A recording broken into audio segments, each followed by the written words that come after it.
제가 먼저 고백할게요. 하나님은 나를 사랑하십니다. 나는 그 사랑 안에 있습니다. 하나님은 오늘 나에게 말씀하실 것입니다. 그 말씀에 능력이 있습니다. 그 말씀에 생명이 있습니다. 나의 마음을 하나님께 열겠습니다. 나의 생각을 예수님께 집중하겠습니다. 들은 만큼 변합니다. 들은 만큼 행복해집니다. 자, 6월 한 달은 저희들 새로운 시리즈를 준비했어요. 요한복음이 1년 반 동안 진행이 돼서 잘 끝났고요. 그 다음에 6월 한 달은 교회 핵심 가치를 가지고 4번 설교 시리즈를 준비하려고 합니다. 2009년도에 하나님께서 서울 안에서 하나님의 꿈을 꾸는 공동체, 서울을 하나님 앞에 올려드릴 수 있는 예수 공동체, 하나님의 사랑으로 세상을 감동케 하는 예수 공동체 서울 드림교회를 시작하셨죠. 그리고 그 비전을 이루기 위해서 우리가 붙들고 있는 4가지 핵심 가치가 있거든요. 세가족 교육 받으셨을 때 여러분들 배우셨는데 그 4가지 핵심 가치가 뭐였는지 기억하시나요? 첫 번째, 오늘 하는 공동체. 그리고 두 번째, 선한 영향력. 세 번째, 창조성. 네 번째, 온전한 변화. 이래서 이제 이 시리즈를 해야 되는 거죠. 이 4가지 핵심 가치, 우리가 우리의 교회됨을 확인하고 붙들고 있어야 되는 변하지 않는 가치가 무엇인지를 4주 동안 이야기를 나누면서 설교를 진행하려고 합니다. 특별히 코로나19 때문에 우리 흔들렸던 교회 생활, 신앙 생활을 새로운 열정과 새로운 마음을 가지고 시작할 수 있는 그런 기회가 될 수 있게 되기를 바랍니다. 사람들이 새로운 교회를 선택할 때 제일 중요하게 생각하는 게 뭔가요? 여러분들은 서울드림교회 오셨을 때 어떤 거를 가장 중요한 가치로 생각하고 저희 교회에 오시게 됐나요? 미국 기독교 리서치 기관인 퓨 리서치가 조사한 바에 의하면 미국인 성도들의 84%는 담임 목사의 설교 때문에 교회를 선택한다, 이렇게 답을 했다고 했어요. 한국 사람들은 어땠을까요? 2016년에 21세기 교회 연구소하고 한국교회 연구 탐구센터가 평신도 교회 선택과 교회 생활 만족도에 대한 조사 연구 세미나를 가졌는데, 그때 보면 20대, 40대들이 교회를 선택할 때 가장 중요하게 생각하는 것, 20, 30대가 중요하게 생각하는 것은 집에서 가까운 거리라고 했어요. 20.1%예요. 그러면 40대, 50대 성도들이 가장 중요하게 생각하는 것은 뭘까? 담임 목사의 설교. 예상 외로 낮아요. 17.4%. 어떤 리서치를 보면 담임 목사의 설교가 가장 중요한 요소인데 그것도 27.8%. 굉장히 낮죠. 미국 성도들에 비하면 훨씬 낮은 거예요. 60대 이상의 성도들이 교회를 설득할 때 중요하게 생각했다라고 하는 것은 목회자의 인격이라고 했어요. 여러분은 교회 선택할 때 뭐 중요하게 생각하고 오셨나요? 서울드림교회에서 이렇게 새가족반을 하다 보니까 어떤 분들은 이런 얘기를 하시는 분들도 있더라고요. 교회 건물 없는 게 좋아서 왔습니다. 불편한 거는 생각을 안 하셨던 것 같아요. 교회 건물이 없기 때문에 여러 가지로 불편한 점들, 어떻게 답을 하시던 간에 사람들이 명확하게 때로는 막연하게 교회에서는 이런 것들이 중요한 가치여야 된다라고 하는 생각들이 좀 있어요. 저는 제가 평신도였을 때 한번 생각해 봤어요. 내가 평신도였을 때, 청년이었을 때 어느 교회를 가서 선택을 할 때 나에게는 뭐가 중요했는가 생각을 좀 해봤어요. 그때는 인터넷이 생기기 전 시대였어요. 그래서 이게 뭐 리서치를 하려고 그러면 직접 가야 되는 거죠. 교회를 직접 찾아가서 경험해 보지 않으면 알 수 있는 방법이 없는 거예요. 제가 그때 청년이었으니까 교회에서 연애도 해야 되니까 청년부가 이렇게 잘 돼 있는 그런 교회를 찾았던 기억이 나요. 교회를 갔는데 예배를 드리고 이제 목사님 설교 듣고 그리고 미국 교회는, 이민 교회는 이게 친교 시간이 있어요. 커피도 한 잔 먹고 떡도 먹고 이런 친교 시간이 있는데, 그때 이제 새로운 사람이 가서 서 있으면 대부분 이민 교회가 그렇게 크지 않은 교회니까 새로운 사람들이 오면은 알거든요. 그럼 와서 이제 인사를 하는 거죠.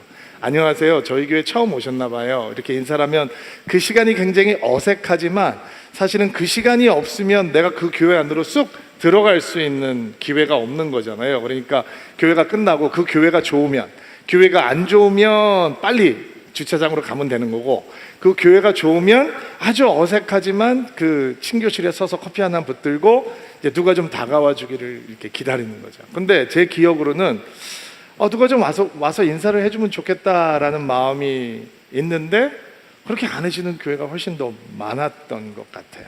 아마 그분도 좀 서먹서먹하고 어색해서 그랬던 게 아닌가 싶어요. 신앙생활을 하다 보면 뭐 평생 한 교회를 다니시는 분들도 있지만 뭐 이런저런 이유로 교회를 옮기게 되는 경우도 있잖아요. 이게 굉장히 성도들한테 힘든 경험이거든요. 왜냐하면 신앙생활을 열심히 하고 신앙생활을 소중하게 생각하는 사람은 더 그래요. 거기에 관계도 있고 우정도 있고 섬김도 있고 헌신도 있는데 그거를 확 뿌리 뽑아가지고 다른 데 오는 거잖아요. 그러면 그 이유가 있겠죠. 사연이 뭐 이사를 오는 거 이런 거면은 별로 문제가 안 되는데, 같은 지역에서 교회를 옮길 때는 뭐 나름대로 사연이 있어서 옮기게 되니까 때로는 거기에 눈물도 있고 실망도 있고 분노도 있고 뭐 이런 게 있지 않겠습니까? 그래서 새로운 교회를 옮기고 찾고 만나고 한다는 게 굉장히 두렵고 떨리는 마음으로 그 여정을 대하게 됩니다. 여러분들은 어쩔지 저는 정말 얘기를 듣고 싶은데 아쉽네요. 아마 교회를 처음 찾을 때 이런 마음으로 오는 사람은 없을 것 같아요. 나 투명 인간이야. 아는 척 하지 말아줘. 안 보인다고 해줘. 들이대지 말고 날 좀 내버려둬. 이렇게 생각하면서 교회로 오는 사람이 과연 있을까라는 생각을 해봤어요. 근데 보면은 사람들이 서울드림교회 뭐가 좋습니까? 라고 하면 목사님 왔는데 아무도 아는 척 하는 사람이 없어서 좋았어요. 들이대지 않았어서 좋았어요. 이렇게 말씀하시는 분도 있어요. 그리고 예배 은혜스럽게 드리고 DBS 신청해서 줌으로 하는데 그냥 교회 오지 않고 마이크 화면 꺼놓고 비디오 꺼놓고 들을 수 있어서 너무 감사한데 그거를 갖다가 별로 좋지 않게 얘기하시면 제가 섭하죠. 이런 마음이 혹시 드시는 분들이 있을지 모르겠어요. 근데 그게 사실은 여러분의 속마음은 아니에요. 여러분의 속마음은 교회 올 때 커넥션을 원해요. 그 첫 번째 커넥션은 하나님과의 커넥션이에요. 그렇죠? 은혜 받기 원한다는 거예요. 근데 두 번째 커넥션은 성도들과의 커넥션이에요.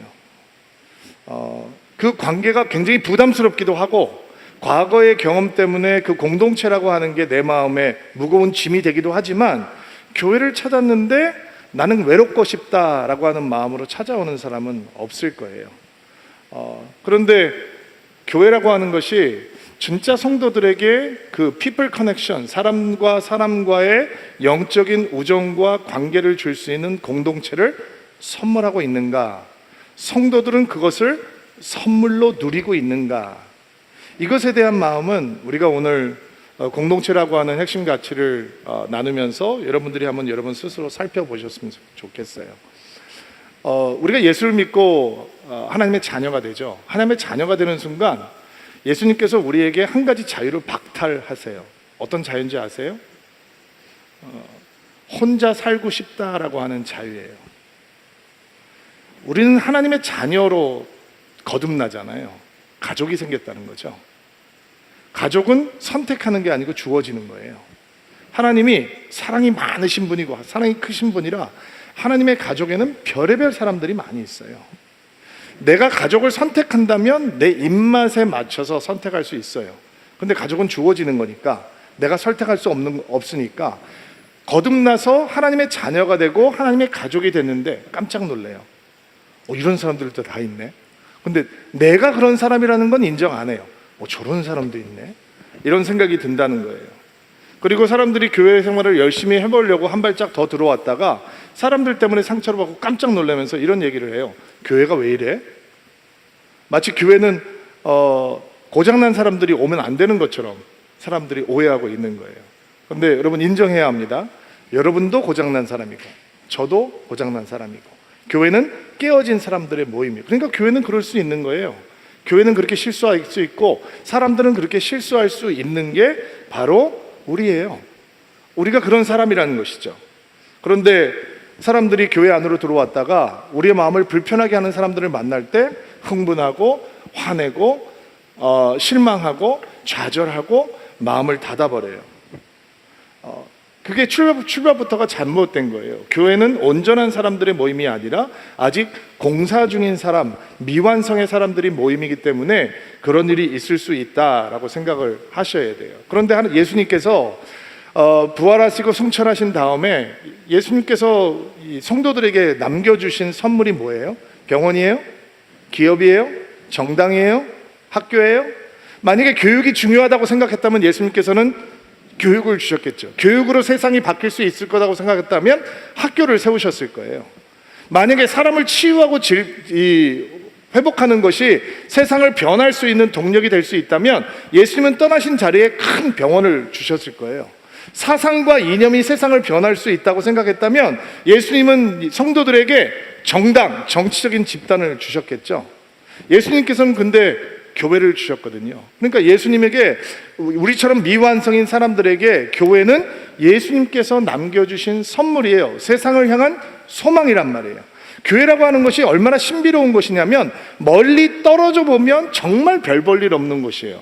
살짝 들어와 보면 매우 실망스러운 곳이에요. 근데 그 신비는 들어가면 들어갈수록, 사랑하면 사랑할수록, 헌신하면 헌신할수록, 희생하면 희생할수록 교회는 성도들을 예수를 닮아가게 하는 소망이 되고 세상을 변화시키는 하나님의 소망이 되는 거죠. 여러분 교회 다니시죠? 여기 교회 다니는 거 좋아하시는 분들 많죠? 교회 오는 거 좋아하는 분들이 있어요. 근데 여러분은 교회라고 하는 공동체가 여러분이라고 생각하세요? 여러분이 교회 공동체예요? 여러분이 세상을 향한 소망이고 여러분이 서로를 향한 선물이라고 믿고 계세요? 아니면 그냥 주일날 예배 와서 설교 듣고 가면 그게 우리의 신앙생활의 전부라고 생각하세요?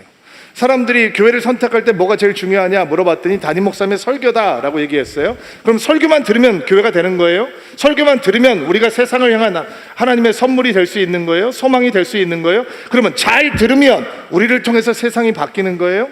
잘 들으면 서울드림교회는 좋은 교회가 되는 거예요? 그러면 신 목사님하고 저하고 무조건 설교만 잘하고 나면 서울드림교회는 하나님이 원하시는 교회가 될 수 있는 거예요? 그것만 통해서 세상 사람들이 교회를 칭찬하고 교회 안에서 예수를 볼 수 있는 건가요? 그건 아니죠. 교회가 무엇이어야 하는가? 교회는 커넥션이 일어나는 곳이어야 된다는 거예요.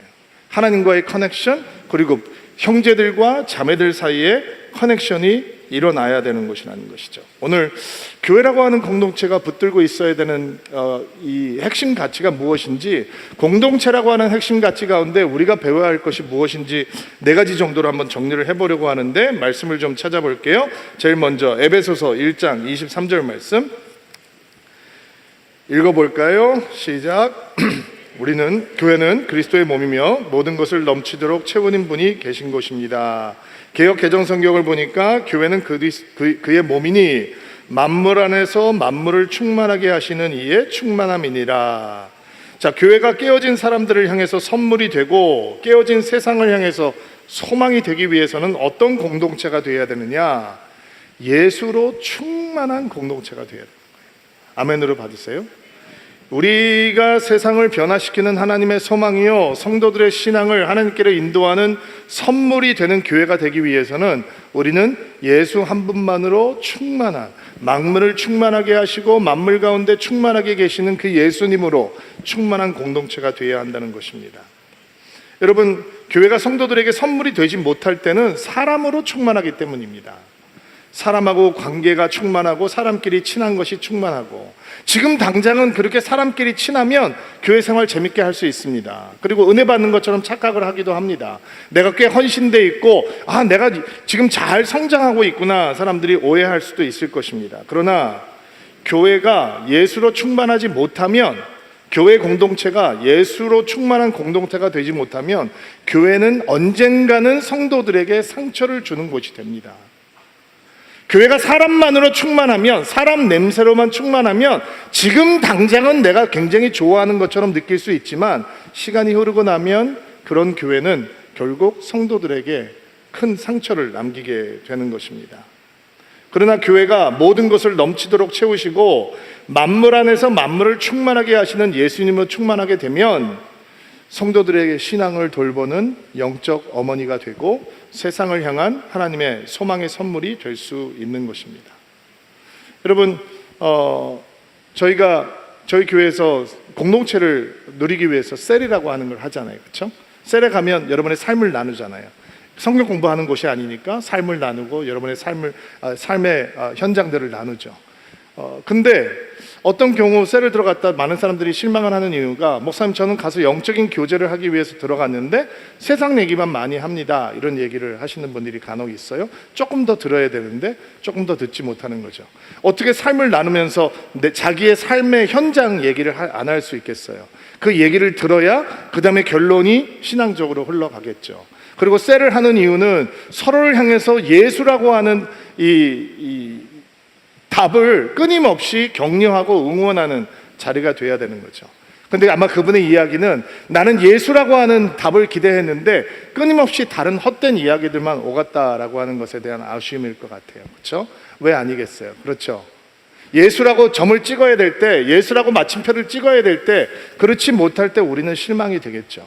교회가 세상에서 왜 무력해지는가? 예수로 충만하지 않고 세상으로 충만해지면 교회는 세상 속에서 조롱받는 대상이 되어버리고 마는 것입니다. 예수 공동체, 예수로 충만한 공동체, 예수만 붙드는 공동체, 예수님만 드러나는 공동체, 오직 예수만을 외치는 공동체가 될 때 성도들에게 교회는 하나님의 선물이 될 수 있는 겁니다. 여러분 잊지 마십시오. 우리의 중심에는 누가 계셔야 되는가? 예수가 계셔야 됩니다. 내 심령의 중심에, 우리 관계의 중심에. 같은 학교 나왔다고 우리가 하나 되는 게 아니고, 고향이 같다고 우리가 하나 되는 게 아니고, 예수가 우리 가운데 계시면 우리는 한 형제요 한 자매가 될 수 있는 것이고, 우리는 진짜 교회가 될 수 있다라는 것입니다. 가장 기본적인 얘기예요. 교회가 어떻게 공동체가 되느냐? 예수로 충만하면 교회는 하나님이 원하시는 공동체가 될 수 있다라는 것입니다. 자, 말씀을 한 거 더 찾아볼게요. 요한복음 1장 14절 말씀 한번 읽어주실까요? 시작. 우리 가운데 사셨습니다. 우리는 그분의 영광을 보았습니다. 그 영광은 오직 아버지의 독생자만이 가질 수 있는 영광이었습니다. 그 은혜와 진리로 충만해 있었습니다. 자, 말씀이 사람이 되셔서 우리 가운데 사셨습니다. 말씀이 육신이 되어 우리 가운데 거하심에. 예수님께서는 우리에게 방문하러, 신방하러 오신 분이 아니라 우리와 함께 살러 오셨다라는 분이에요. 그래서 예수님의 이름이, 하나님이 우리와 함께 하신다, 임마누엘이죠. 여러분, 예수님께서 하늘을 버리시고 육신을 입고 이 땅에 오셨다라고 하는 것이 어떤 희생이고 어떤 포기고 어떤 선택이었는지 생각을 해보세요. 하나님이 영원하신데 그 영원하신 하나님께서 우리와 함께 하시기 위해서 시간의 한계 속에 갇히시는 거예요. 예수님께서는 영이신데 우리와 함께 하기 위해서 육체의 한계 속으로 스스로 들어오셨고, 예수님은 만유보다 크신데 우리와 함께 하기 위해서 여자의 태 속으로 들어가시고, 예수님은 천지를 지으신 창조주이신데 우리와 함께 하기 위해서 어린아이의 몸을 입으시고, 예수님은 우주를 다스리시는 분이신데 우리와 함께 하기 위해서 사람들에게 다스림을 받는 평범한 사람으로 태어나셨고, 생명을 만드셨던 그분이 우리와 함께 하기 위해서 죽음에 붙들린 육체를 입으셨다. 이게 예수님의 사랑이죠. 예수님께서 우리와 함께 하신다. 그분은 하나님 되심을 버리시고 포기하시고 희생하시고 우리와 함께 하신다는 거예요. 교회 공동체, 그게 어떻게 선물이 될 수 있는가? 성도들이 서로를 향해서 이 예수님의 함께 하심의 아름다운 능력을 배우게 되는 거죠. 여러분 드림인이십니까? 여러분을 드림인으로 만드는 건 뭐예요? 세가족 수료하면 되는 거예요? 세가족 수료하고 수료증 받으면 여러분 드림인인 거예요? 임마누엘이라고 하는 예수님의 사랑, 예수님께서 우리와 함께 하기 위해서 하늘을 포기하셨다는 그 영성은 우리는 언제 드림인이 되는가? 우리가 먼저 사랑하고, 우리가 먼저 포기하고, 우리가 먼저 희생하고, 우리가 먼저 손을 내밀기 시작하면 여러분은 드림인이 되는 거죠. 제가 예전에 한번 얘기했던 적이 있는데, 한 번도 들은 적이 없는 것처럼, 처음 듣는 것처럼 좀 들어주세요. 제가 미국에 이제 들어가서 등교한 첫날이었어요. 고등학교에 들어간 첫날. 영어를 진짜 못했는데 저는 영어 회화책에서 보는 대로 미국 사람들이 얘기하는 줄 알았어요. 근데 그렇지 않더만요. 학교 가기 전에 저는 인사를 연습했어요. How do you do? How do you do? 배우니까. 그리고 두 번째는 How are you? Fine, thank you, and you? 이거 열심히 그래도 가서 해야 되니까 갔는데 어느 누구도 어떤 미국 사람도 그렇게 저한테 얘기하지 않았어요. 나는 영어 선생님은 그런 근사한 고급 영어를 구사할 줄 알았어요. 근데 영어 선생님도 그렇게 하지 않았어요. 그래도 영어를 못하지만 클래스룸에 들어가 있을 때는 견딜만 했어요. 선생님도 계시고 진도도 나가야 되고 못 알아듣지만 45분, 50분만 앉아 있으면 되니까. 근데 정말로 괴로운 시간은 점심시간이었어요. 점심을 먹으러 캐피테리아에 들어갔는데 한 500명, 600명 들어가는 이런 큰 캐피테리아 식당이에요. 그리고 그 식당에 들어가서 주문을 하는데 주문을 못하니까, 말로 못하니까 아주 어렵게 주문을 말로 한 게 아니라 손가락으로 했는데 이제 손가락으로 가리켜서 내가 주문할 수 있는 유일한 음식을 받았어요. 그 음식은 도너츠였어요. 도너츠와 밀크를 받고 이제 그 캐피테리아에 앉았어요. 그리고 저는 30분 동안 진짜 투명 인간이 되어버렸어요. 아무도 나한테 아는 척하는 사람도 없고 하이를 해주는 사람도 없고 그 점심시간에 젊은 애들이 막 왁자지껄 떠들고 재밌어하고 웃고 하는데 나는 그냥 그 도너츠만 쳐다보면서 30분 동안 앉아 있었어요. 야, 이거 어떻게 견디지? 이런 생각이 들더라고요. 로이드라고 하는 친구가 체육 시간에 저한테 다가와서 제 이름을 물어봐주고 제 이름을 불러주기까지 저는 투명 인간이었어요. 그리고 그 로이드라는 친구 때문에 이제 제가 그 하이스쿨에서 고등학교에서의 생활이 이제 친구들을 얻어가는 생활로 변했죠. 로이드의 친구가 내 친구가 되고 아주 노골적으로 동양 사람을 싫어하는 사람들이 있어요. 제가 눈이 이렇게 작은 건 아니잖아요, 그렇죠? 눈 작다고 놀리기도 하고 마늘 냄새 난다고 노골적으로 얘기를 하기도 하고. 근데 상관없었어요. 로이드가 옆에 있으면 나는 친구가 있는 아이가 되는 거니까. 왜 사람들이 혼자서 조용히 예배만 드리면서 투명 인간처럼 다른 사람 안 보이는 것처럼 다른 사람들이 자기를 못 보는 것처럼 교회 다니는 것으로 만족할까? 아마 그들에게 먼저 로이드처럼 손을 내밀어주는 사람을 만나보지 못했기 때문은 아닐까라는 생각을 해봐요. 저희 교회도 옆에 있는 사람한테 관심을 주지 않고 눈 마주치지 않아도 별로 불편하지 않고 예배 드리고 갈 수 있는 곳이에요. 그러나 그렇게 교회 생활을 하기 위해서 교회를 찾아오는 사람은 저는 없다고 생각해요. 관계를 맺는 것, 우정을 갖는 것, 공동체 안으로 한 발 더 들여오는 게 꺼려지는 사람이 있다는 것은 인정해요. 그러나 그 꺼리낌도 아마도 로이드 같은 먼저 용기를 내서 손을 내밀어주는 누군가를 만나기 못했기 때문에 갖고 있는 마음이 아닐까라는 생각을 해봐요. 저희가 공동 목회를 하잖아요.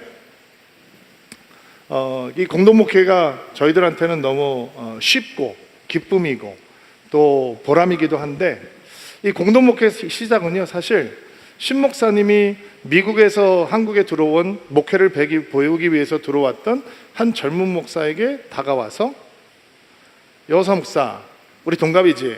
친구하자. 이렇게 얘기한 것으로 출발을 했어요. 2003년도 제가 서울에 목회를 배우러 나왔는데 2년 배우기 위해서 나온 거예요. 저는 2년 못 버틸 줄 알았어요. 굉장히 힘들더라고요. 한국 교회 문화가. 나는 일을 배우러 왔는데 일을 주는 게 아침 7시에 새로운 예배를 만드는데 나는 아무것도 할 줄 모르는 초짜인데 나보고 하라는 거예요, 그 예배를. 그래서 제가 찬양 인도까지 했어요. 7시에 3,500명이 들어가는 성전에 20명 앉아있는데 제가 노래를 혼자 했다고요. 예배가 좋겠어요, 안 좋겠어요? 생각을 해보세요. 내가 노래를 이렇게 못하는데 노래를 못하는 목사한테 있는 예배도 아니고 없는 예배를 만들려고 그러면서 그거를 나보고 하래요. 그래서 저는 이렇게 생각했어요. 내가 2년을 못 버틸 수도 있겠구나 라는 생각을 했어요. 근데 신 목사님이 우리 친구 하자라고 손을 내밀어 줬어요. 다른 사람들은 나에게 일을 같이 동역하자라고 얘기하는데 신 목사님 그때 많은 일을 하고 있었기 때문에 저한테 일을 같이 나눠주면서 일을 가르쳐 주었어요. 그래서 제가 일 잘하는 사람한테 일을 배워서 일을 조금 해요. 공동목회가 뭐냐? 일 함께 잘하는 게 아니에요. 공동목회는 먼저 사랑하는 거예요. 먼저 포기하는 거예요. 먼저 희생하는 거예요. 제가 설교 준비를 하면서 보니까 신목사하고 저하고 2003년부터 친구니까 지금 거의 19년, 내년이면 20년이네요. 근데 저희 이전교회 있을 때부터 우리 어디 가면 항상 우리 둘이 룸메이트였어요. 친하니까 항상 우리 둘이 방을 주는 거예요. 근데 제가 기억하기는 우리가 어디 숙소에 들어갔는데 방이 2개가 있으면 신목사님이 둘 다 들어가 보고 항상 침대 없는 방에 자기가 들어갔었어요. 너 허리 아프잖아. 여호사 목사는 왜 그러면 침대 없는 방에 들어가지 않냐? 허리가 아프니까. 신목사님이 저한테 먼저 사랑하고 먼저 포기하고 먼저 희생하고 그래서 공동목회가 가능해요. 여러분, 공동체가 뭐예요? 부부가 어떻게 공동체가 돼요? 먼저 희생하고 먼저 포기하고 먼저 사랑해요. 기싸움 하는 거 아니에요? 주도권 싸움 하는 거 아니에요? 야, 밀리면 안 돼? 여긴 공동체 없어요. 먼저 사랑하고 먼저 희생하고 먼저 포기하면 예수님이 하늘을 버리시고 이 땅에 오셔서 우리와 함께 거하시는 임마누엘의 영성을 배우게 되죠. 거기서 교회라고 하는 공동체가 나오는 거예요. 자, 교회가 어떻게 세상을 향한 소망이 되고 성도들을 향한 선물이 되느냐? 예수로 충만해야 되고 임마누엘이라고 하는 예수님의 영성을 먼저 포기하고 먼저 희생하고 먼저 사랑하는 예수님의 영성을 배우면 되는 거예요. 성경 한 군데 더 찾아볼까요? 데살로니가 전서 5장 14절 말씀. 데살로니가 전서 5장 14절 말씀 읽어주세요. 시작. 게으른 자들을 훈계하고 마음이 약한 자들을 격려해 주십시오. 힘이 없는 자들을 도우며 모든 사람들을 인내로 대하십시오. 특별히 모든 사람을 인내로 대하십시오. 이 말씀을 붙들려고 하는데요, 교회라고 하는 미완성의 공동체가 어떻게 성도에게 선물이 되고 세상을 향한 소망이 되는가? 서로를 향해 인내하는 예수님의 마음을 배울 때 그렇게 될 수 있는 거죠. 감당하기 힘든 대상들을 인내라고 하는 예수님의 마음을 통해서 대하는 것입니다. 교회 생활 열심히 하려고 하면 금방 무례한 사람들 만나게 돼요. 좀 거친 사람들, 마음에 상처가 있는 사람들, 힘든 사람들을 간혹 만나게 돼요. 교회에 그런 사람만 있는 건 아니에요, 여러분. 좋은 사람들이 더 많아요. 존경할 만한 사람들, 정말 훌륭한 신앙을 가지고 있는 분들이 더 많아요. 그런데 그런 사람들은 금방 잊어요. 어려운 사람들은 기억에 오래 남는단 말이에요.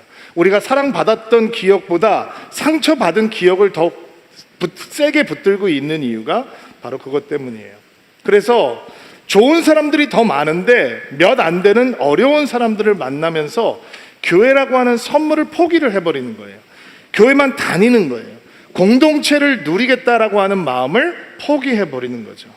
그런데 교회가 우리에게 선물이 되려면 모든 부류의 사람들을 인내로 대하라라고 하는 주의 말씀을 우리 마음에 담아야 돼요. 인내하는 마음이 어떤 마음이냐? 2가지로 제가 설명을 해볼 텐데, 인내하는 마음은 상대방의 입장에 내가 먼저 한번 서보는 거예요.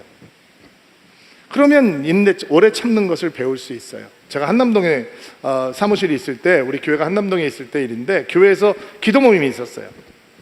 자매님들이 모여서 기도하는 모임이 있었는데, 제가 지상 주차장에다 차를 대놓고 점심에 약속이 있어서 차를 이제 타고 나가려고 딱 들어왔는데, 운전석 바로 옆에 차를 너무 가까이 대놔서 문을 열 수가 없는 거예요. 화나잖아요. 그럴 때 굉장히 화나죠. 그리고 그러면 조수석으로 들어가면 되니까, 조수석을 보니까 거기도 차를 너무 가까이 대놔서 제가 문을 열 수가 없는 거예요. 근데 이쪽에 있는 차도 제가 아는 분의 차고 이쪽에 있는 분도 제가 아는 분의 차예요. 이게 무슨 얘기예요? 교회 자주 오는 분이란 얘기죠. 그러니까 제가 마음속에 좀 당황스러웠어요. 이거 어떡하지? 지금 기도 모임 하고 있을 텐데 어떻게 해야 되나 라고 생각했어요. 제가 만약에 백화점에 갔는데 누가 이렇게 차를 댔다, 그러면 제 마음은 어떨까요? 굉장히 화나겠죠. 막 전화하고 난리가 나겠죠. 그렇죠? 항의를 하고 막 그럴 거예요. 근데 저는 이런 생각이 들더라고요. 이 자매님이 지금 교회를 위해서 기도하러 왔구나. 저 위해서 지금 나를 위해서 기도하고 있겠지. 이 집사님도 저 위해서 지금 울면서 나를 위해서 기도하고 있겠구나. 다행히 제 차가 SUV라서 뒷 트렁크를 열고 기어 들어갔어요. 그리고 나가면서 화가 전혀 안 났어요. 제가 다른 데서 그런 생각을 했다면, 뭐 이런 일을 당했다면 엄청 분노했을 거예요. 그런데 우리 성도고 우리 성도의 마음이 돼 보니 얼마나 기도하러 들어가고 싶었으면 차를 그렇게 가까이 붙여놓고 들어갔을까라는 생각을 해본 거예요. 또 인내의 비결이 있어요. 인내라고 하는 예수님의 마음을 배우는, 내가 부담스러운 그 사람이 얼마나 많이 변해야 되는 사람인지를 주목하지 말고 얼마나 많이 변했는지를 기억하는 거예요. 와, 그래도 저 사람 많이 변했구나, 많이 성장하고 있구나 생각하는 거예요. 그러면 우리는 그 사람들을 기다리는데 별로 어렵지 않을 수 있어요. 비판하고 정죄하고 판단하고 이러면 공동체라고 하는 선물은 누리지 못해요. 그러나 그들을 향해서 인내라고 하는 예수님의 마음을 보여줄 때 우리는 교회라고 하는 공동체를 선물로 받을 수 있는 것입니다. 한 곳만 더 찾아볼게요. 말씀 빌립보서 2장 4절 그리고 갈라디아서 6장 2절 한번 같이 이어서 읽겠습니다. 시작. 자기 생활을 열심히 하면서 다른 사람이 하는 일에도 관심을 가져 내 마음에 기쁨이 넘치게 해주십시오. 여러분은 서로 다른 사람의 짐을 들어주십시오. 그것이 그리스도의 법을 이루는 길입니다. 자, 빌립보서 말씀에 보면 다른 사람이 하는 일에도 관심을 가져 라는 표현이 등장을 하죠. 갈라디아서에서도 다른 사람의 짐을 들어주라 라고 하는 말씀이 있습니다. 자, 성도들에게 교회가 선물이 되고 세상을 향한 소망이 될 수 있는 길은 나를 향한 관심으로 가득했던 마음을 남을 향한 관심도 가득한 마음으로 바꾸는 것입니다. 남을 먼저 생각해 주는 공동체가 될 때 교회는 성도들에게 선물이 됩니다. 세상을 향한 소망이 되는 것입니다. 교회라고 하는 공동체의 아름다움이 바로 여기에 있습니다. 나만 돌아보는 사람들이 아니라 남을 돌아보는 사람들이 가득하다는 거죠. 여러분 셀장님들, 셀모님들 계시죠? 셀모임 할 때 집에서 바리바리 싸워요. 막 해요. 어떤 셀장님은 이런 얘기를 하시는 분도 있어요. 저희 아내가 요리하기 싫어하는데 셀 모임 할 때는 열심히 합니다. 저희 남편이 집에서는 손가락 까딱 안 하는데 셀 모임 하기 위해서는 자기가 가서 장봐오고 다 합니다. 이게 왜 그래요? 나를 향한 관심이 다른 사람을 향한 관심으로 바뀌기 때문이죠. 셀마다 카톡방이 있어요. 평소 때는 별 이야기가 없더라도 셀원들 중에서 큰일을 만나거나 셀원들 중에서 몸이 아프거나 수술을 하거나 하는 일들이 생기면 그 셀에서는 엄청난 기도가 막 올라오기 시작해요. 평소 때는 자기만 위해서 기도했는데 결정적인 순간 교회가 나를 향한 관심을 남을 향한 관심으로 바꾸는 놀라운 영적인 능력을 보여줄 때 사람들이 감동을 받기 시작하는 거죠. 신앙생활에 이런 마음이 있는 거예요. 나를 돌아보지 않고 남을 먼저 돌아보는 마음이 있는 거예요. 여러분 저한테는 어머님 같은 권사님들이 몇 분 계세요.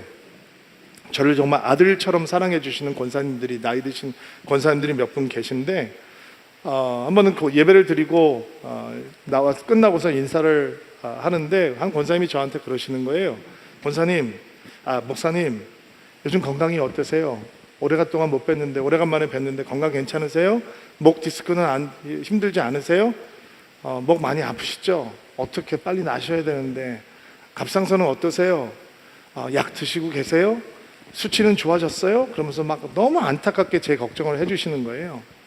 제가 인사를 하면서 괜찮아요 목사님, 목은 좀 아픈데 견딜만 하고요, 갑상선은 약 먹어서 수치 좋아졌어요, 걱정하지 마세요, 저 사역 열심히 하고 있으니까 기도해 주세요. 근데 제 마음에 이런 마음의 감동과 뭉클함이 있는 거예요. 내 병은 저분의 병에 비하면 아무것도 아닌데, 저분은 암 환자인데 어떻게 암 환자가 디스크 환자를 걱정하나. 갑상선 한증 그거 약 먹으면 좋아지니까 견딜만 한데 저분은 맨날 방사선 해야 되고 항암 주사 맞는 분이 내 걱정을 하시나, 이런 마음이 드는 거예요. 근데 그게 교회죠. 그게 공동체인 거라고요. 그거를 맛보지 못하면, 누리지 못하면, 얻지 못하면, 내가 그런 공동체가 되지 못하면 교회는 후진 곳이 되어버리고 마는 거예요. 세상에 조롱을 받아도 어떻게 말할 수가 없어요. 여러분은 이 공동체가 되고 있습니까? 여러분 이 공동체 누리고 있습니까? 우리는 이런 공동체입니까? 말씀 정리할게요. 여러분 우리가 미완성의 사람들입니다. 공사 중입니다. 깨어진 사람들, 고장난 사람들. 근데 이렇게 미완성의 사람들을 위해서 하나님께서 선물을 주시고 예수님이 승천하셨습니다. 교회라고 하는 선물이죠. 어떻게 교회가 우리에게 선물이 되는가? 세상을 향한 소망이 되는가? 오직 예수로 충만한 공동체가 될 때 그 공동체야말로 우리에게 선물이 되는 것입니다. 예수님이 충만해 계시는 분, 우리의 교회의 중심에, 우리 사역과 모든 성교의 중심에, 우리의 과거와 현재와 미래의 중심에 예수님만 충만히 계시는 공동체가 될 때 그 교회는 성도에게 선물이 되는 것입니다. 교회의 힘은 함께하는 것에 있는 것입니다. 임마누엘의 예수님의 영성을 배우는 것에 있는 것입니다. 먼저 희생하고 먼저 포기하고 먼저 사랑하기를 주저하지 않는 교회가 될 때 그 공동체는 성도에게 선물이 되고 세상을 향한 소망이 되는 것입니다. 예수님이 우리를 기다리셨던 것처럼 서로를 기다려줄 수 있는 예수님의 마음, 인내를 배울 때 우리는 교회라고 하는 것이 그냥 다니는 곳이 아니라 우리를 향한 선물이요 세상을 향한 선물이 되는 공동체가 된다는 것을 배우게 되는 것입니다. 나를 향해서 가졌던 관심이 이제 남을 향한 관심으로 변할 때 우리는 세상을 바꾸는 예수의 공동체가 될 수 있는 것입니다. 이런 서울 드림교회가 될 수 있게 되기를 주의 이름으로 축복합니다. 기도할게요. 가슴에 손을 얹고 안수해 주시고요.